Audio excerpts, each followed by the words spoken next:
ಮಳೆ ಬಂತಂದ್ರೆ ಸಾಕು ಇಲ್ಲಿಯ ಜನರು ಏರಿಯಾವನ್ನು ತೊರೀತಾ ಇದ್ದಾರೆ. ಯಾಕಂದ್ರೆ ಪ್ರತಿ ವರ್ಷ ಕೂಡ ಇಲ್ಲಿ ಪ್ರವಾಹ ಸದೃಶ ವಾತಾವರಣ ಕ್ರಿಯೇಟ್ ಆಗ್ತಾ ಇರೋದ್ರಿಂದ ಜನರು ಸ್ವಂತ ಮನೆ ಬಿಟ್ಟು ತಾತ್ಕಾಲಿಕವಾಗಿ ಬಾಡಿಗೆ ಮನೆಗೆ ಶಿಫ್ಟ್ ಆಗ್ತಾ ಇರುವಂತದ್ದು. ಸದ್ಯ ನಾನೀಗ ಹೊರಮಾವಿನ ಏನು ಸಾಯಿ ಲೇಔಟ್ ಅಲ್ಲಿ ಇದೆ, ದೃಶ್ಯದಲ್ಲಿ ಗಮನಿಸ್ತಾ ಇದ್ರೆ ಇಲ್ಲಿ ಪ್ರತಿ ವರ್ಷ ಕೂಡ ಪ್ರವಾಹ ಸದೃಶ ವಾತಾವರಣ ಕ್ರಿಯೇಟ್ ಆಗುತ್ತೆ. 2 ವರ್ಷದ ಹಿಂದೆ ಇಲ್ಲಿ ದೊಡ್ಡ ಮಟ್ಟದಲ್ಲಿ ನೆರೆ ಬಂದಿತ್ತು. ಆ ಒಂದು ಸಂದರ್ಭದಲ್ಲಿ ಅದಕ್ಕೆ ತಾತ್ಕಾಲಿಕವಾಗಿ ಒಂದು ಪರಿಹಾರ ಕೊಟ್ಟರು ಬಿಟ್ಟರೆ ಶಾಶ್ವತ ಪರಿಹಾರ ಕೊಡುವಲ್ಲಿ ಇಲ್ಲಿ ಬಿಬಿಎಂಪಿ ಎಡವಿರುವಂತದ್ದು.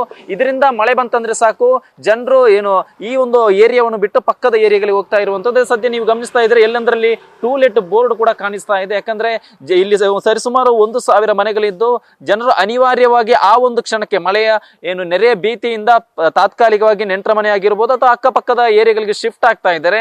ಇನ್ನೊಂದು ಕಡೆ ನೀವು ಗಮನಿಸ್ತಾ ಇದ್ರೆ ಎಲ್ಲಂದರಲ್ಲಿ ಕೂಡ ಸದ್ಯ ಕೆಲವೊಂದು ಮನೆಗಳಿಗೆ ಈಗಾಗಲೇ ಬೀಗ ಬಿದ್ದಿರುವಂತದ್ದು. ಜನರು ಮುಂಜಾಗೃತವಾಗಿ ಈ ಒಂದು ಏರಿಯಾವನ್ನು ತರೀತಾ ಇದ್ದಾರೆ. ಅದು ಅನಿವಾರ್ಯ ಕೂಡ. ಯಾಕಂದ್ರೆ ಪ್ರತಿ ವರ್ಷ ಕೂಡ ಜನರು ಇಲ್ಲಿ ಪ್ರತಿ ವರ್ಷ ಕೂಡ ಮಳೆ ಬಂದಾಗ ಪ್ರವಾಹ ಸದೃಶ ವಾತಾವರಣ ಕ್ರಿಯೇಟ್ ಆಗುವುದರಿಂದ ಜನರಲ್ಲಿ ಎಲ್ಲ ಒಂದು ಕಡೆ ಭೀತಿ ಕೂಡ ಶುರುವಾಗಿರುವಂತದ್ದು.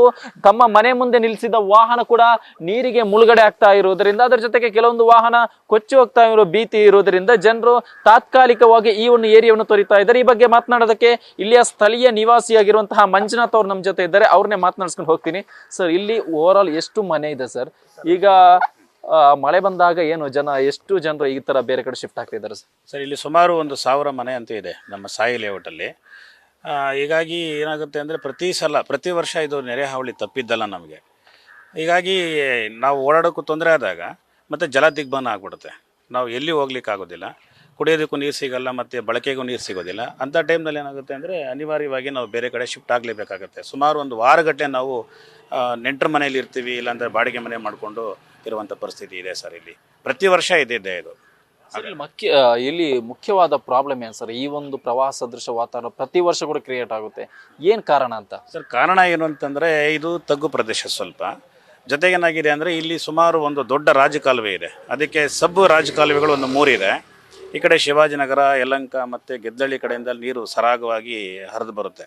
ಸುಮಾರು ಒಂದು 2 ಅವರ್ ಮಳೆ ಹೊಡೆದ್ರೆ ಸಾಕು ಸರ್, ಅದೆಲ್ಲ ನೀರು ಜೋರಾಗಿ ಹರಿಯುತ್ತೆ. ದೊಡ್ಡ ರಾಜಕಾಲುವೆ ಇದ್ರೂ ಕೂಡ ಅಲ್ಲಿ ರೈಲ್ವೆ ಬ್ರಿಡ್ಜ್ ಹತ್ರ ಕೆಳಗಡೆ ವಿಂಟ್ ಇದೆಯಲ್ಲ, ತುಂಬ ಚಿಕ್ಕದಾಗಿದೆ, 2 ಕಿಟಕಿ ಥರ ಇದೆ. ಅದು ಹೆಚ್ಚು ನೀರು ಬಂದಾಗ ಏನಾಗುತ್ತೆ, ಅಲ್ಲಿ ಎಲ್ಲ ಕಸ ಕಡ್ಡಿ ಸೇರಿಕೊಂಡ ವಿಂಟ್ಗಳಲ್ಲಿ ನೀರು ಸರಾಗವಾಗಿ ಹರಿಯೋದಕ್ಕಾಗಲ್ಲ. ಅದು ತುಂಬಿಕೊಂಡಂಥ ನೀರು ಏನು ತಗ್ಗು ಪ್ರದೇಶ ಇದೆ, ಈ ಲೇಔಟ್ ಬಂದ್ಬಿಡುತ್ತೆ ಸರ್.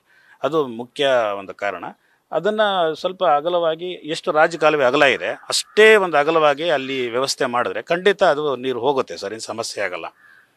ಸರಿ, ಸಾಯಿ ಲೇಔಟ್ ಅಂದ್ರೆ ಜನರಿಗೆ ಒಂಥರ ಭೀತಿ ಶುರುವಾಗಿದೆ. ಯಾಕಂದ್ರೆ ಬಾಡಿಗೆದಾರ ಇಲ್ಲಿ ಯಾರು ಬಾಡಿಗೆ ಮನೆ ಕೂಡ ಯಾರು ಬರ್ತಾ ಇಲ್ವಂತೆ, ಮನೆಗೂ ಸ್ವಂತ ಮನೆ ಖರೀದಿ ಯಾರು ಕೂಡ ಮಾಡ್ತಾ ಇಲ್ಲ ಅಂತ ಒಂದು ವಿಚಾರ ಇದೆ ಸರ್. ಹೌದು ಸರ್, ಯಾಕಂದ್ರೆ ನೀರು ಸಮಸ್ಯೆ ಇದ್ದಾಗ, ಈಗ ಹೆಚ್ಚಿನ ಮಳೆ ಬಂದಾಗ ಈ ಥರ ನೆರೆ ಹಾವಳಿ ಬರುತ್ತೆ.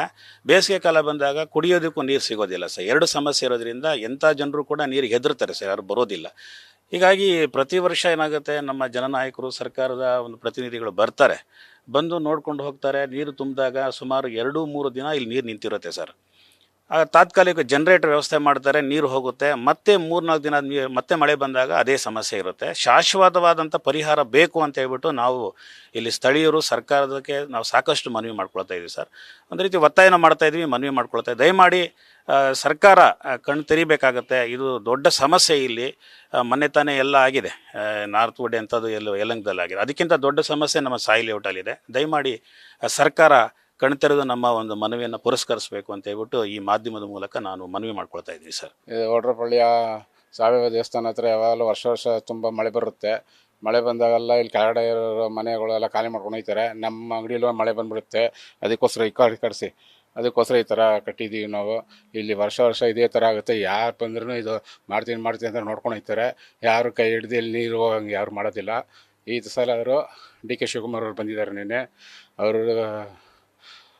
ಅವ್ರು ಏನಾದ್ರು ಮನ್ಸು ಮಾಡಿ ಈ ಥರ ನೀರು ಹೋಗಿ ದಾರಿ ಮಾಡಿದ್ರೆ ತುಂಬ ಚೆನ್ನಾಗಿರುತ್ತೆ. ಇಲ್ಲಿರೋರೆಲ್ಲ ಎಲ್ಲರೂ ಚೆನ್ನಾಗಿ ಬಾಳ್ಬೋದು. ಹೌದು ಸರ್, ಮಳೆ ಕಾಲದಲ್ಲಿ ಇಲ್ಲಿ ಯಾರು ಇರೋದಿಲ್ಲ. ಕೆಳಗಡೆ ಇರೋಲ್ಲ ಬಿಡುತ್ತೆ, ಕಾರೆಲ್ಲ ಮುಳುಗೋಗ್ಬಿಡುತ್ತೆ. ಇಲ್ಲೂ ಅಷ್ಟೇ, ಇವಾಗ ಮಳೆ ಬಂದರೆ ಇಷ್ಟಕ್ಕೆ ಬರುತ್ತೆ ಮಳೆ.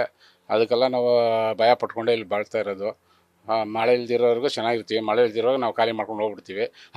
ತಿರ್ಗಾ ಒಂದು ವಾರ 2 ವಾರ ನೀರು ಕಮ್ಮಿ ಆಗ್ಬಿಟ್ಮೇಲೆ ತಿರ್ಗಾ ಬರ್ತೀವಿ. ತಿರ್ಗಾ ಮಳೆ ಬಂದರೆ ತಿರ್ಗಾ ಅದೇ ಥರನೇ 1 ತಿಂಗಳು 1.5 ತಿಂಗಳೆಲ್ಲ ಹಂಗೆ ಇರ್ತೀವಿ.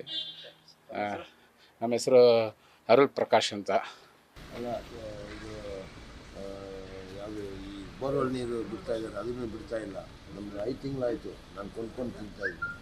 ಅಲ್ಲ ಸರ್, ಈಗ ಮಳೆ ಬಂದಾಗ ಏರಿಯಾದಲ್ಲಿ ಹೆಂಗಿರುತ್ತೆ ಮಳೆ ನೀರು? ಬಂದಾಗ ನೀರು ಬರುತ್ತೆ, ಮಳೆ ಬಂದಾಗ ಬರ್ತದೆ, 2-3 ಅಡಿ ಬಂದು ಬಿಡ್ತದೆ ನೀರು, ಮನೆಗೆಲ್ಲ ನುಗ್ಗುತ್ತಾ? ಮನೆಯೆಲ್ಲ ಬರ್ತದೆ. ಕೆಲವರೆಲ್ಲ ಏರಿನ ಖಾಲಿ ಮಾಡ್ತಾರಂತ ಮಳೆ ಮಳೆ ಟೈಮಲ್ಲಿ ಗಾಳಿ ಮಾಡ್ಕೊಂಡು ಹೋಗ್ತಾರೆ, ನಾವು ಹೋಗೋಕ್ಕಾಗುತ್ತಾ? ನಾವು ಇಲ್ಲೇ ಇರ್ತೀವಿ, ನಾವು ಏನು ಮಾಡೋಕ್ಕಾಗುತ್ತೆ? ನಾನು 25 ವರ್ಷದಿಂದ ಇಲ್ಲೇ ಇದ್ದೀನಿ. ಪ್ರತಿ ವರ್ಷ ಹಂಗೆ ಆಗುತ್ತಾ? ಪ್ರತಿ ವರ್ಷನೂ ಆಗುತ್ತೆ ಹಂಗೆ. ಅದೇನು ಮೋದಿ ಮಾಡ್ತೀನಿ ಅಂತಾರೆ, ಇದುವರೆಗೂ ಮಾಡಿಲ್ಲ, ಏನಿಲ್ಲ. ಅವರು ನೆನ್ನೆ ಏನೋ DK ಶಿವಕುಮಾರ್ ಅವ್ರು ಬಂದು ಏನು ಪ್ರಯೋಜನ, ಏನು ಮಾಡೋರು? ಏನು ಮಾಡಲ್ಲ. ಸುಮ್ಮನೆ ಅವ್ರು ರಾಜಕೀಯ ನಡಿಬೇಕು ಅಷ್ಟಕ್ಕೋಸ್ಕರ. ಅವ್ರೇನು 5 ವರ್ಷ ಇರ್ತಾರೆ, ಹೋಗ್ತಾರೆ. ನಾವು 25 ವರ್ಷದಿಂದ ಸಾಯ್ತಾ ಇದ್ದೀನಿ ಇಲ್ಲಿ, ಏನು ಮಾಡೋಕ್ಕಾಗುತ್ತೆ?